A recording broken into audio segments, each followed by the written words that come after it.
Hello guys, welcome to my YouTube channel. Meron lang po akong i-share uli sa inyo na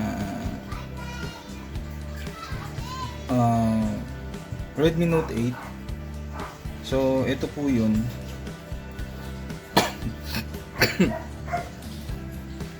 Ito pong gamit nito, replacement po yung LCD. So, hindi na po original. Dahil personal phone ko nga po ito, medyo nanibago po ako sa display dahil nga po pagdating sa labas ng bahay, halos hindi nyo na po makita yung display. Pero pag nasa loob ng bahay gaya nito, malinaw po yan. Ngayon, kaya po ako nagpalit ng replacement dahil yung LCD ko pong luma, ito po yun. Ito po yung original na sa kanan ko. Nabasa po kasi ito. So dahil nabasa po itong original, may mga mapa sa loob. So mapa at saka dumi pumasok po dito mismo sa pagitan ng LCD at saka po ng mga plastic sa loob. So kaya po ako nag-decide na magpalit ng TFT na LCD, which is nga po yung replacement. Kung makikita po ninyo sa video, kulay blue po yung display. Pero sa actual po ninyo itong makikita, hindi po ganyan ka blue. Light blue lang po yan. Halos hindi pa nga mukhang blue. So kaya ang ginawa ko po, naghanap po ako ng LCD na luma, na basag. So ito po yung basag na LCD. Papansin nyo naman po basag. So ang ganyan ginawa ko, since pareho po silang original, ayan po. Ang original po kasi may gold na lining sa flex. Ito po yung replacement. Mapapansin nyo po, wala po yung gold sa paligid. So replacement po ito. So dahil original po itong isang nabasag at original din naman po itong aking LCD na pinasukan ng tubig, hindi ko po itinapon. Bumili lang po ako ng replacement. So matagal ko na rin po nagagamit tong replacement. Ang problema ko lang po ay pagdating po sa labas ng bahay, halos kahit i-full bar ko na po yung brightness, hindi ko po makita o naaninag lang po ng konti yung display. So mahirap pong gamitin. Sa totoo lang, basta replacement po, kahit anong phone po, basta replacement ang gamit nating LCD, ay mahirap po talaga makita ang display once na nasa labas na po kayo ng bahay. So ganito pong ginawa ko. Dahil nga ito po yung basag, buo pa po yung laman nito dito sa loob, tinanggal ko po ito. Tinuklap ko. So mapapansin nyo po, wala na po yung mga plastic sa likod o sa loob. Yung luma ko naman po, ito pong isa na pinasok po ng tubig.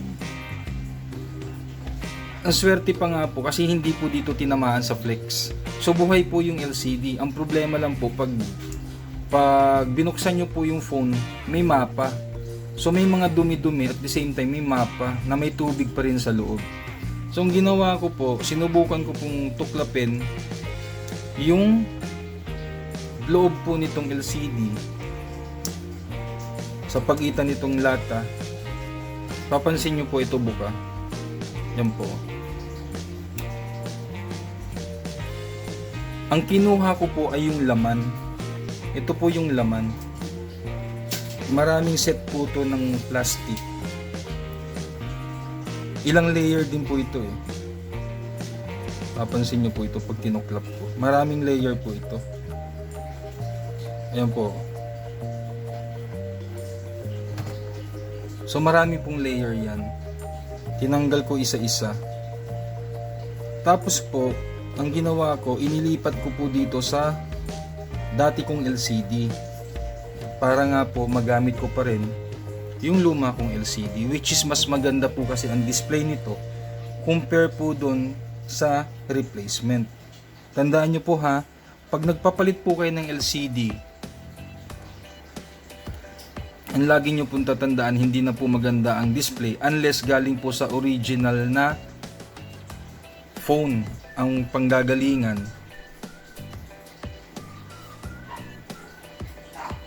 Panggagalingan po nitong LCD ninyo o nitong Tama po. Ang tatandaan nyo lang po lagi, pag replacement po ang LCD, hindi na po malinaw. Malinaw sa labas pero malabo malinaw sa loob pero malabo sa labas. So yun lang po lagi yung tatandaan. Huwag nyo pong hanapin yung display ng original kasi iba po talagang original. Ngayon kung gusto po ninyo ng original na pangpalit doon sa LCD ninyo, maghanap po kayo sa online ng mga binibentang LCD na sira po yung motherboard. Yun po ay siguradong original. Hindi po kayo magsisisi doon sa mabibili nyong LCD at hindi rin po kayo maninibago. So ito po, nakikita po ninyo, isa-isa ko pong sineseparate para makita nyo lang po kung ano pong ginawa ko. Ayan po. Hiwa-hiwalay po yan. Marami po itong klaseng plastic na naka-insert po dito sa loob. So yan po. Hindi ko na po iisa-isahin kasi madi-disalign na naman po kasi nai-align ko na po ito eh. Mahirap din po kasi mag-align. Ngayon po, pagpalagay po natin na nangyari po sa LCD ninyo, hindi po basag yung glass. Tapos may mapa sa loob at the same time kumalat po yung dumi. Huwag nyo pong itatapon kasi magagamit pa po ninyo. Kung malakas lang po ang loob ninyo, pwede nyo pong gayahin tong ginawa ko. Dahil original nga po tong LCD ko, tapos original din naman po itong isa na may basag. Dahil yung LCD po nito hindi na magagamit, pero yung mga screen po nito sa loob, yung mga plastic po nito sa loob ay pwede pa pong gamitin. Kailangan lang po talaga ng tiyaga. So pagkagaling po dito, isa-isahin nyo pong tanggalin hanggat maaari. Wag pong malalagyan ng fingerprint kasi magbabakat po yan sa harap kung sakaling ililipat na po ninyo. So ang gawin nyo po, tanggalin nyo po isa-isa. Kung paano nyo po tinanggal, ganun din yung po yung ilalatag kung saan nyo po ipapatong. Pagkatapos po, isa-isahin nyo pong tuklapin, tapos isalansan nyo po ng maayos. After nyo po matanggal dito po sa LCD sira, pero good naman po yung plastic sa loob, after nyo po matanggal, dito nyo po agad ilipat sa luma ninyong LCD na hindi naman basag. Tandaan nyo po ha, hindi po basag ang LCD nitong cellphone ko. Ang nangyari lang po, nagkaroon lang po ng mapa-mapa sa loob dahil po nabasa. Ang maswerte lang po din sa akin dahil hindi po mismo yung flex ang tinamaan ng tubig. Dito po sa ibabaw. So hindi po naapektuhan yung mga connector dito po banda sa baba. So ang ginawa ko, pagkalipat ko po, inalign ko lang po ng husto, sabay ko po itinakip ito. Ingat-ingat din po sa pagtuklap kasi baka naman po mapunit po ninyo yung mga flex naman po dito sa ilalim na connection. So ayan po. Ito na po yung luma kong LCD na pinalitan ko lang po ng plastic sa loob. So ipapakita ko po sa inyo, pansin nyo po, hindi po yan basag. Pero tuklap-tuklap na po yung pintura niyan dito sa ilalim. Yung nakikita nyo pong bungi ay tempered glass lang po yun. So hindi ko po tinanggal yung tempered glass para safe pa rin yung LCD na in case po na madiinan o madaganan, medyo makapal pa rin at hindi po basta-basta mababasag. So itatry ko po yung ginawa ko, papakita ko lang po sa inyo na pwede pong gawin, pwedeng pagtiyagaan in case po na sa inyo mangyari. So lalagyan ko lang po ng tape kasi gumagalaw. Ayan.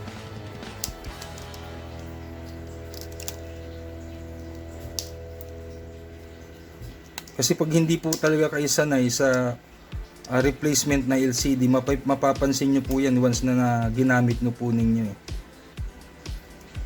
So ito po, nakakabit na, o may goma na. Tapos dito naman, tatanggalin ko po yung replacement na LCD. I-disconnect ko lang po para makita nyo po yung pinagkaiba. So to turn off ko po muna ito.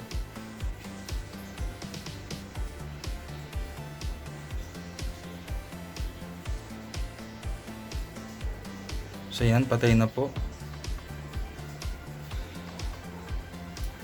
Tapos tanggalin ko lang po itong isang tornilyo na nilagay ko kanina para makuhaan ko lang po ng video at ma-explain ko po sa inyo. Baka sakali lang po na makatulong. Kasi madalas naman po sa atin kasi na hindi naman po may iwasan na nababasa ang cellphone. Lalo na po pag nalaglag sa tubig o biglang umulan, nabasa yung foam. Pwede nyo pong gayahin.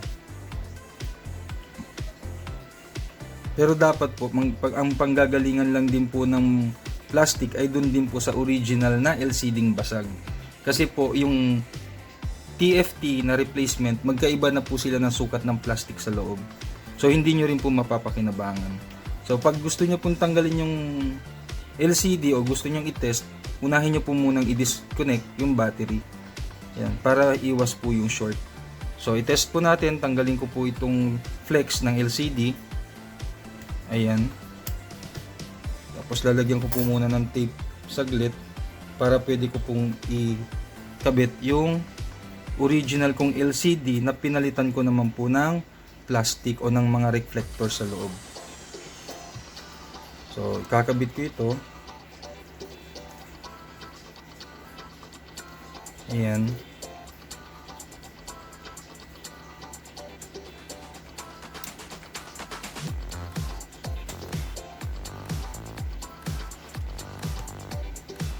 So yun guys, nakatap na. Tapos insert ko po yung battery, balik ko sa terminal. Tapos switch on ko po yung unit.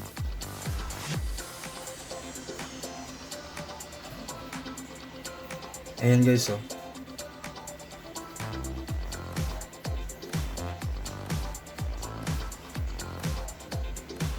So magagamit ko pa rin po yung phone ko na lumang LCD na nagkaroon po ng mapa sa loob dahil nga po nabasaan ng tubig. So hindi ko po itinapon kasi nag-isip po ako baka sakali magawan pa ng paraan. Kasi nga po ang isa ko pong problema talaga ay pag replacement na po yung LCD, maninibago po talaga kayo lagi. Yung liwanag po, ang liwanag ng display hindi na po ganun kalino kagaya dati. Ayan po.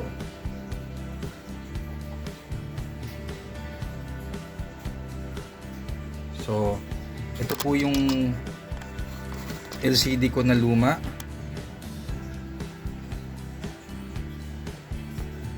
Functional pa rin naman. Ayan.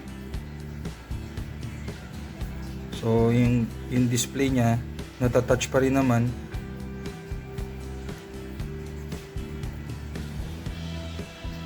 Ayan, no? So, wala pa rin naman pong ghost touch. So, at least nagagamit.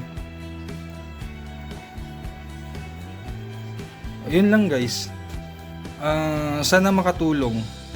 Sa mga mahilig po mag-DIY, pwede po nyong gayahin. Medyo maliwanag lang po dito kasi gaya nga po ng sabi ko, idinikit ko lang po ito at saka galing po sa basag na LCD yung reflector. So tinuklap ko po yun kaya nagkaroon po dito ng liwanag kasi nawala na po yung dikit dito eh. So nagkalat na po yung ilaw. Pero importante po sa akin na yung mga icon o yung display po niya nito ay maliwanag o malinaw. So ganun lang po. Hindi pa rin naman po wala pa rin naman pong ghost touch na nangyayari. Ayan, oh. Pero clear na clear po yung mga icon. So yun po. Sana po nakatulong. Maigsi lang po talaga tong tutorial na to na pwede nyo pong gayahin.